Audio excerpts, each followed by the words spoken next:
Good morning, brethren, and welcome to our live program entitled A Glance at the Word, which is broadcast every Monday and every Wednesday at 8:30 a.m. West Africa time, which is GMT plus 1. Today, we are going to conclude our topic, the power behind names. We have clearly shown that there is power behind every name and how this power can affect the person bearing that name. Today, we're going to talk of what to do when the power behind your name is negative. Let's first read the book of Genesis, chapter 2, verses 27 and 28.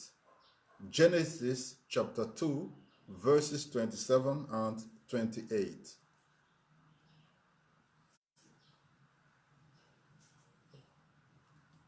Oh, sorry, it's Genesis chapter 1. Genesis chapter 1, not chapter 2. Genesis chapter 1, verses 27 and 28. Genesis chapter 1, verses 27 and 28. So God created man in his own image. In the image of God, he created him. Male and female, he created them. Then God blessed them, and God said to them, "Be fruitful and multiply. Fill the earth and subdue it. Have dominion over the fish of the sea, over the birds of the air, and over every living thing that moves on the earth." You know, when you have a negative name, or when the power behind your name is a negative one, you must not accept to comply with this situation. You must not do as if this was a normal situation. Why? Because God created us to enjoy blessings. He didn't create us to live in situations of evil or curse. Blessing is positive, while absence of blessing is negative. Blessing is positive, curse is negative. Let's now read the book of John chapter 10, verse 10. John chapter 10, verse 10. It's Jesus speaking. "The thief does not come except to steal and to kill and to destroy. I have come that they may have life and that they may have it more abundantly." So you see, God created us to enjoy blessings. And after the fall of man, God didn't abandon him. God didn't forsake us. God always wanted blessings for man. He always wanted positive things for man. God sent Jesus the Messiah into the world to restore for us the positive situation in which he created man. God does not want us to have negative life. He instead wants us to have positive life and to glorify him. So now let's read the book of Jeremiah, chapter 29, verse 11. Jeremiah, chapter 29, verse 11. "For I know the thoughts that I think toward you, says the Lord, thoughts of peace and not of evil, to give you a future and a hope." God's plan for us is not to see us continuously in any negative situation. God's plan for us is and has always been a plan of blessings. God doesn't want to see us miserable. God isn't happy when he sees us in any situation of failure or in any situation of distress because of the power behind any of our names. Thus, we must not continue to allow any negative power destroy our lives. We must not allow any power behind any of our names impose a miserable life on us. You see, So as we're saying, God is not happy at all to see us in any bad situation at all. It's not his aim. It's not his plan for us. It's not his plan for our lives. We must change negative power into positive power for us to live a positive life. Thus, we must not continue to allow any negative power destroy our lives. We must change any negative power behind any of our names into positive power. And there are four main ways to change the negative power behind our names into positive power, depending on the situation in which we are. The first way is the change of name. The second way is a change of the meaning of the name. The third way is cutting off the link between the person and his or her namesake. And the fourth way is calling on God's grace. We're going to see all these four ways one after one. Let's first read the book of Genesis, chapter 32. Genesis, chapter 32, verses 27 and 28. Genesis, chapter 32, verses 27 and 28. So he said to him, "What is your name?" He said, "Jacob." And he said, "Your name shall no longer be called Jacob, but Israel. For you have struggled with God and with man and have prevailed." Now let's read again Genesis chapter 35.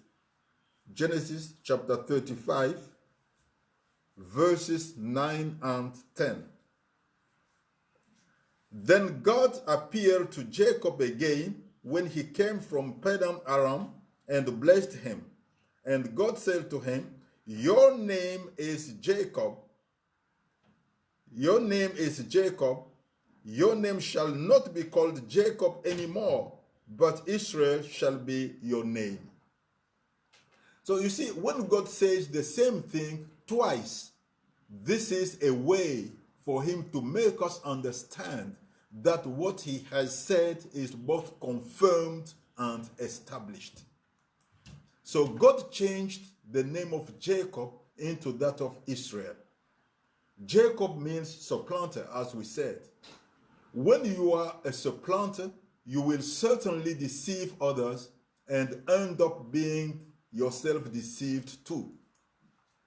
Because as it is written in Luke chapter 6, verse 38, you will receive in return many times more than what you have given others. So Jacob the supplanter has deceived his brother and his father, and in return he has been a victim of a series of deceptions by Laban and the people of Padan Aram. Now Israel means prince with God. Thus Israel was called to rule with God, to rule with the authority given him by God. This ended the series of deceptions in his life.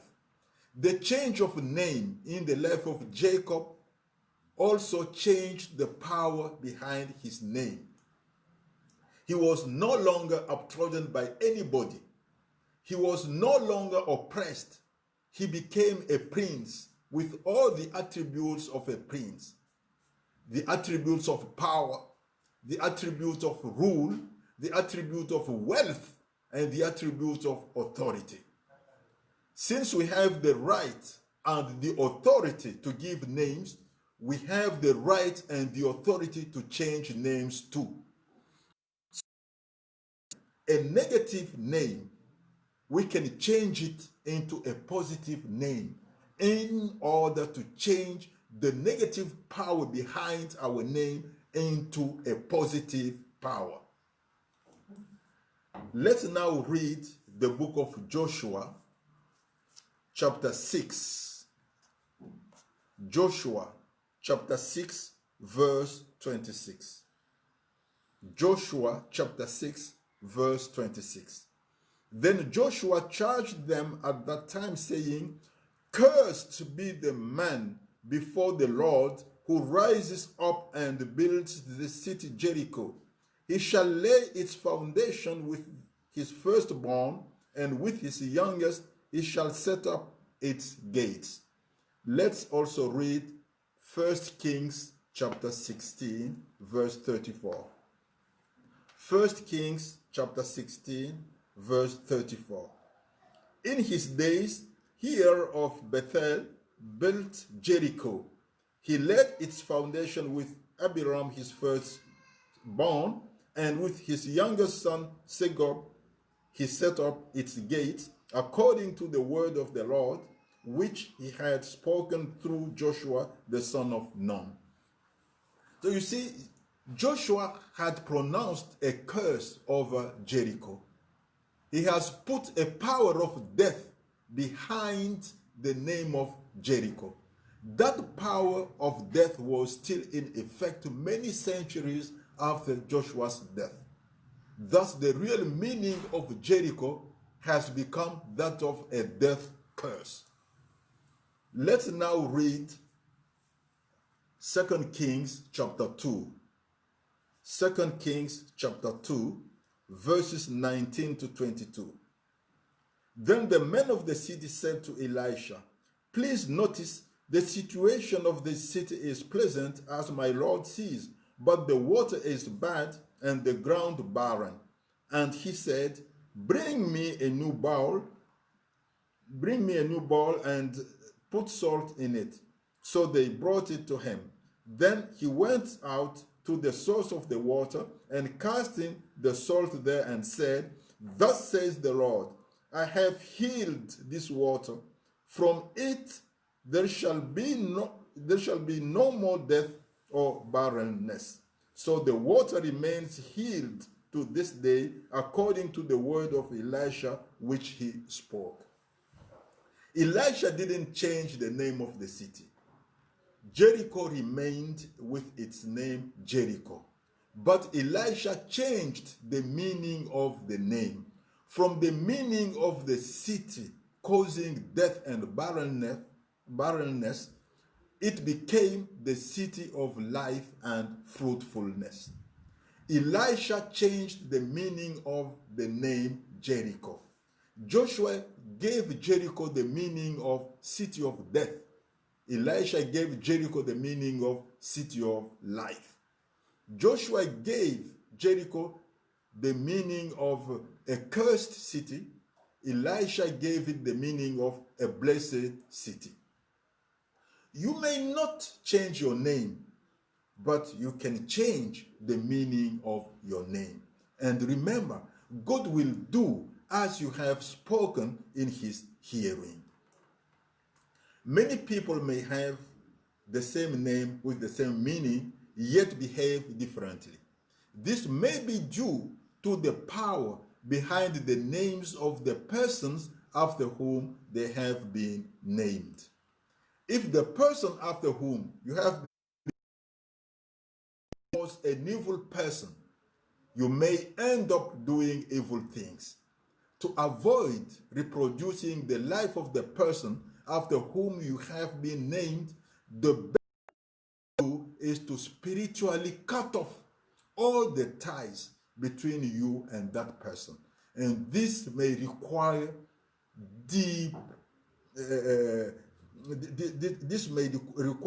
very deep deliverance, but it is necessary to do it. It is very important. It is very important to cut off all those ties which link you to your namesake, if that namesake was an evil person. Now let's read 1 Chronicles chapter 4, verses 9 and 10. 1 Chronicles chapter 4, verses 9 and 10. Now Jabez was more honorable than his brothers, and his mother called his name Jabez, saying, Because I bore him in pain. And Jabez called on the God of Israel, saying, "Oh, that you would bless me indeed, and enlarge my territory, that your hand would be with me, and that you would keep me from evil, that I may not cause pain." So God granted him what he requested. The name Jabez means he will cause pain. So his life was full of pain and sorrow for him and for people around him. There was no blessing in his life, and he was limited in everything that he was doing. But he prayed. He called on the grace of God, and God granted him all that he requested. Blessings flew into his life.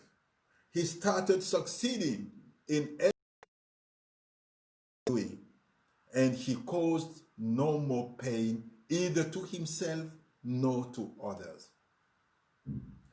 If we have a negative name, when there is a negative power behind our name, we can pray and call on God's grace to change that negative power into positive power. Now, to put it in a nutshell, we may say this: to change the power behind the names, we may first change the name.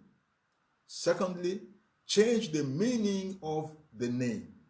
Thirdly, cut off all the ties with our namesake.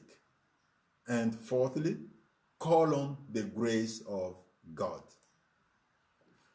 We have concluded our topic, the power behind names. As a reminder, this program, A Glance at the Word, is broadcast live every Monday and every Wednesday at 8:30 a.m. West Africa time, which is GMT +1. We also have live broadcast in French entitled École de la Sagesse with Bishop Floribert Mawit every Tuesday, every Thursday, and every Saturday at 9 a.m. West Africa time, which is GMT +1. Exceptionally, this afternoon at 5:30 p.m. West Africa time,